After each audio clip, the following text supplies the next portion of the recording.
Olá a todos. Então, nesse vídeo, nós vamos comentar e explicar o que é uma arquitetura hexagonal, que é um padrão arquitetural muito comentado. Para começar, eu acho que é muito importante clarificar o objetivo de uma arquitetura hexagonal. Para que serve uma arquitetura hexagonal? Basicamente, a ideia de uma arquitetura hexagonal é ter uma separação muito clara entre domínio e o resto do sistema. Tá? Então, as classes de domínio, as classes de negócio, com a lógica do sistema, com a semântica do sistema, são independentes do restante desse sistema. Restante do sistema aqui, a gente fala que é a parte que tem a interface com o usuário, seja ela web, mobile e etc. A parte de persistência, de acesso a banco de dados, a parte que se comunica com outros sistemas, por exemplo, com sistemas externos, gateways de pagamento. Tudo isso é o resto do sistema. E o domínio é a parte do sistema que tem a ver com o seu propósito, com a sua lógica principal. Por que o objetivo, qual a vantagem dessa separação entre domínio e o resto do sistema? Qual o objetivo, o que se ganha com essa separação que faz parte da ideia central de uma arquitetura hexagonal? A principal vantagem é que isso permite que os desenvolvedores foquem no domínio, se concentrem no domínio, pois o domínio é a parte principal do sistema, é o propósito do sistema, é onde se gera valor com o sistema. Existe uma segunda vantagem que também é bastante importante, que é testabilidade. Ao ter essa divisão muito clara, ao a gente separar completamente domínio do resto do sistema, fica muito mais fácil testar esse domínio. Um domínio limpo de tecnologia tem um maior grau de testabilidade. Ele é mais fácil de ser testado. E por fim, que na verdade eu considero uma terceira vantagem, né, ela não é nem a primeira nem a segunda, é que fica mais fácil você trocar amanhã de biblioteca, de framework, de banco de dados e etc.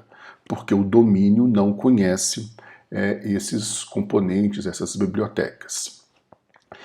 Então, eu expliquei até agora o objetivo, né, e as vantagens de uma arquitetura hexagonal, mas esse padrão arquitetural foi definido por Alistair Cockburn, né, já tem até um tempo, isso foi em meados dos anos 90, e a ideia central da arquitetura, tentando explicar essa arquitetura de um ponto de vista mais técnico, é você usar adaptadores para fazer essa comunicação entre o domínio e o resto do sistema.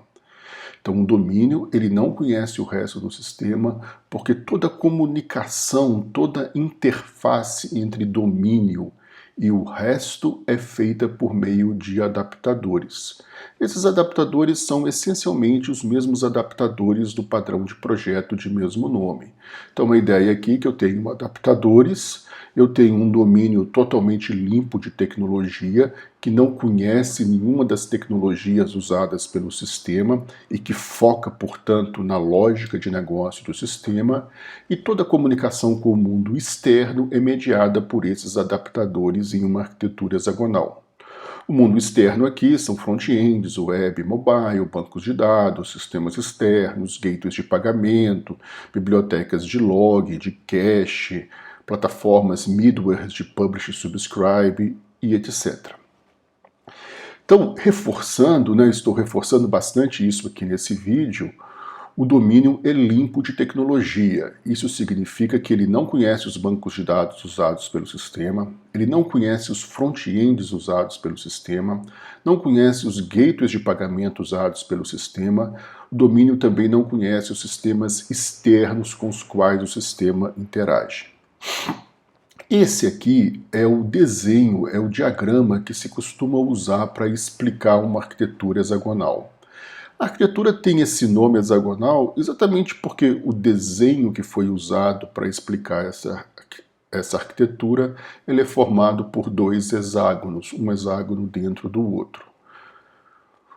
Poderia ser uma outro tipo de figura, mas o criador da arquitetura resolveu exemplificar e ilustrar a arquitetura por meio desses dois hexágonos concêntricos. E aí ela ganhou o nome de arquitetura hexagonal. Foi uma decisão, digamos assim, arbitrária ou pessoal do criador do padrão. No hexágono do centro, nós temos as classes de domínio, depois nós temos os adaptadores, e fora dos hexágonos nós temos os sistemas externos, as bibliotecas e os frameworks. Então, o domínio não conhece nenhuma tecnologia, toda comunicação com o mundo externo tem que passar pelos adaptadores. O próprio Alistair Cockburn diz em um dos artigos onde ele propôs a arquitetura, ele explica que cada face do hexágono representa um motivo pelo qual o sistema deve se comunicar com o mundo exterior. É por isso que são hexágonos e não círculos. Cada face do hexágono representa uma interface com o mundo exterior. Uma interface para interagir com os usuários, Uma outra face pode ter a parte de persistência de dados em banco de dados. Uma outra face do sistema pode estar representando ali o interesse de enviar informações para outros sistemas. Aqui a gente tem um exemplo um pouco mais concreto, onde eu tenho um sistema, o domínio do sistema está aqui de amarelo, eu tenho os adaptadores aqui na parte verde, e nós temos duas faces aqui que possuem de fato adaptadores. Essa face do hexágono aqui, ela está representando o interesse de comunicação, de interface com o mundo exterior. Seja uma interface web, seja uma interface para dispositivos móveis, seja uma interface com um outro sistema. Então, para cada tipo de interface com o mundo exterior, eu tenho um adaptador que depois acessa o domínio. E no meu hexágono aqui, o outro hexágono que é de interesse para a gente, eu tenho um outro hexágono aqui que representa o interesse de persistir dados, de salvar dados de forma persistente. Então eu tenho um adaptador aqui que faz a mediação entre o domínio e o banco de dados. Então, nessa arquitetura hexagonal, tem duas faces do hexágono que estão representando interesses de interface com o usuário e de persistência. Os adaptadores de interface com o usuário ficam nessa face e os adaptadores de persistência ficam nessa outra face aqui. Um segundo ponto importante de uma arquitetura hexagonal é que toda vez que você entra ou sai do domínio, você faz isso por meio do que se chama de portas de entrada e porta de saída. Então, quando você quer se comunicar de fora para dentro com o domínio, você tem que passar o adaptador, ele sempre acessa uma porta de entrada. Representa uma porta de entrada no domínio, uma interface de entrada no domínio. E toda vez que o domínio quiser falar com o mundo exterior, falar de dentro para fora, por exemplo, para persistir uma informação, ele faz isso por meio de uma porta de saída. Por isso que uma arquitetura hexagonal, ela é também conhecida como uma arquitetura baseada em portas e adaptadores.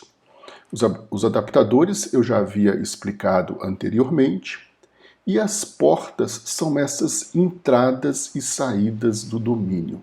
Você sempre entra no domínio por uma porta de entrada e você sai do domínio por uma porta de saída. A comunicação dos adaptadores com o domínio, ela sempre ocorre por meio de portas. Essas portas, apesar de ter esse nome porta, nada mais são do que interfaces. São onde você declara os serviços que o domínio oferece para o mundo exterior, uma porta de entrada, e os serviços que o domínio precisa do mundo exterior, os serviços dos dos quais o domínio faz uso, serviços do mundo exterior, dos quais o domínio faz uso. Isso é uma porta de saída. Então, nada melhor do que a gente também estudar aqui um exemplo mais real. Eu vou mostrar uma tentativa de implementar aquele sistema de bibliotecas que eu comentei antes aqui. Esse sistema eu vou mostrar, é um sistema totalmente de demonstração, um toy example, e o código dele está disponível nessa IDE online. Então eu estou supondo aqui que o sistema, essa é a interface dele, claro, muito simples, só para a gente explicar uma arquitetura hexagonal aqui em poucos slides. Então essa é a interface do sistema, eu estou chamando ele de biblioteca hexagonal. A interface desse sistema tem só um botão para você pesquisar, um serviço de pesquisa de livros, você informa o nome do autor e clica em pesquisar, ele vai pesquisar todos os livros daquele autor. Tá? É só essa interface bastante simples. No meio do programa eu não vou explicar, não acho que não faz sentido. Aqui eu tenho uma classe Pesquisa Livros Web. Essa classe Pesquisa Livros Web tem a construtora dela, que não é tão importante para a gente aqui, mas ela, no seu método start, ela declara alguns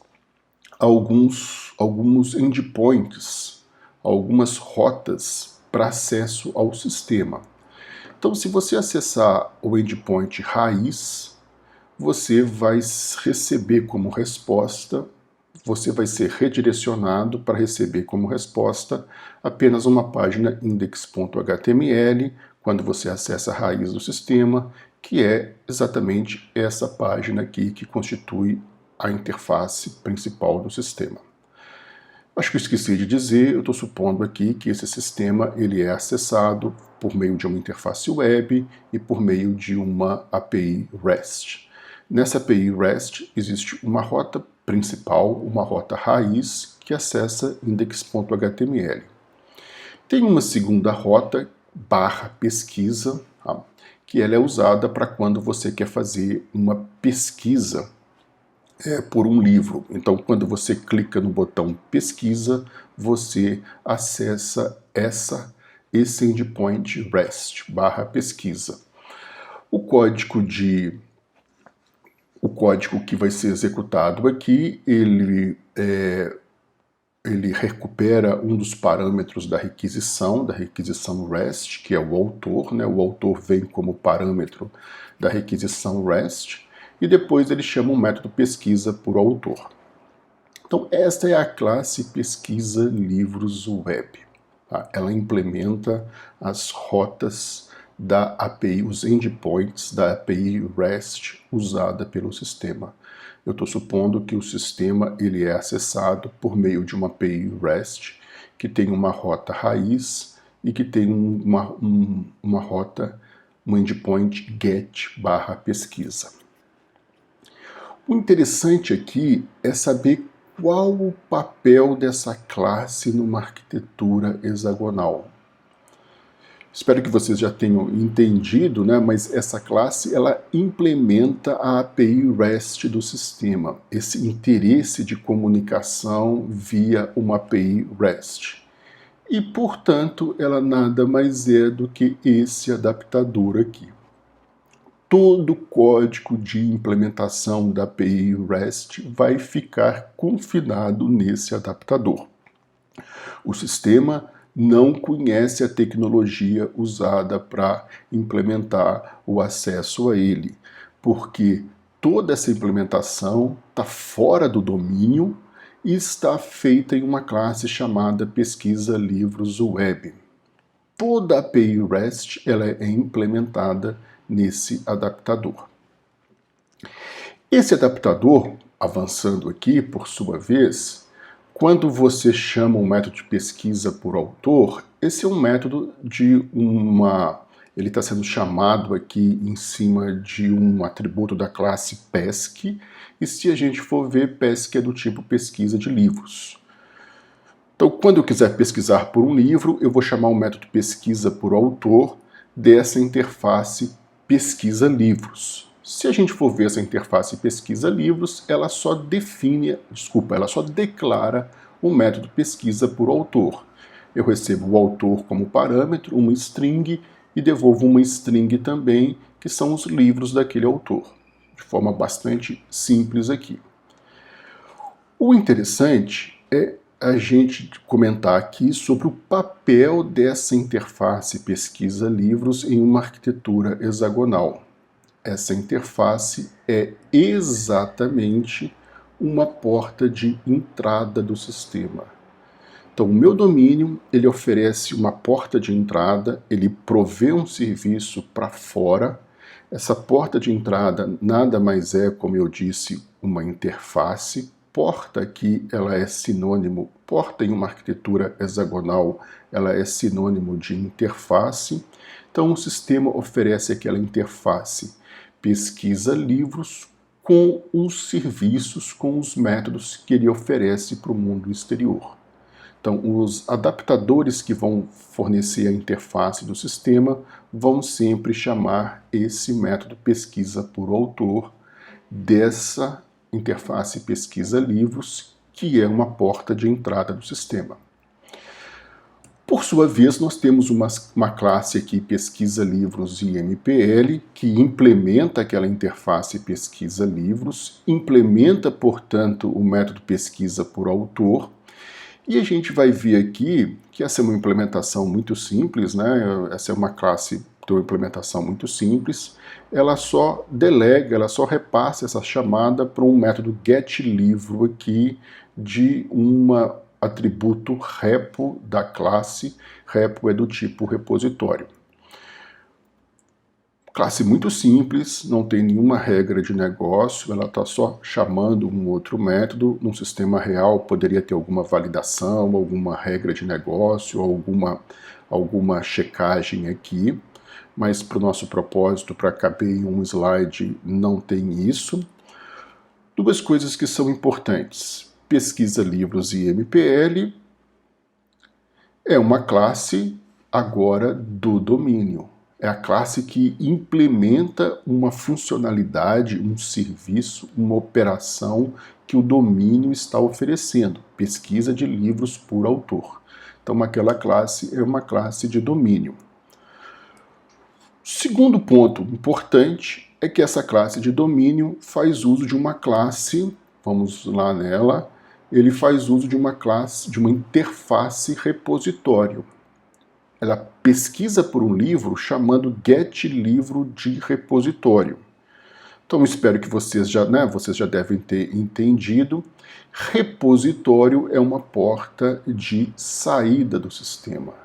Ela implementa métodos de fora do sistema que o domínio precisa para realizar a sua função. Então, um domínio para pesquisar por livros precisa que esteja implementado um método getLivro. Os métodos que o domínio vai chamar para realizar a sua função estão nessa porta de saída aqui. Como é uma porta que oferece serviços que vão ser depois, que vão bater, né, que vão chegar num banco de dados, a gente costuma chamar essa porta de um repositório. Então, nós temos aqui essa interface repositório, que é a interface que declara aquele método getLivro, que espera um autor como parâmetro e retorna um livro de autoria daquele autor. Só explicando de novo, getLivro ele é chamado por essa classe de domínio. E ele é um método dessa interface repositório, que no papel dessa interface repositório, numa arquitetura hexagonal, é uma porta de saída. Para terminar, nós temos a implementação dessa interface. Repositório é só uma interface, ela só declara a assinatura de alguns métodos, não implementa nada. A implementação é feita numa classe repositório IMPL que implementa repositório. E que, portanto, aqui tem todo o código de acesso ao banco de dados, que se conecta com o banco de dados, que realiza o select, que executa a consulta, que obtém os resultados, que trata exceções e etc. Então, toda a parte de acesso a banco de dados, todo o código SQL está implementado em repositório IMPL. Numa arquitetura hexagonal, essa classe repositório IMPL, ela é exatamente uma adaptadora que acessa, no nosso caso específico, que acessa um banco de dados, um banco de dados relacional por meio de SQL. Se amanhã o sistema quiser usar um outro tipo de banco de dados, eu vou mudar a implementação do meu repositório. Tá? Porque no domínio eu não preciso mudar nada, porque o domínio ele não tem nenhuma consciência das tecnologias que são usadas. Todo o código de acesso a um determinado banco de dados relacional está implementado nesse adaptador aqui, que como ele acessa um banco de dados, a gente chama de um repositório. Então é isso, pessoal. Espero que a gente tenha aqui explicado rapidamente o objetivo, as vantagens e o funcionamento de uma arquitetura hexagonal ou de uma arquitetura baseada em portas e adaptadores. Obrigado.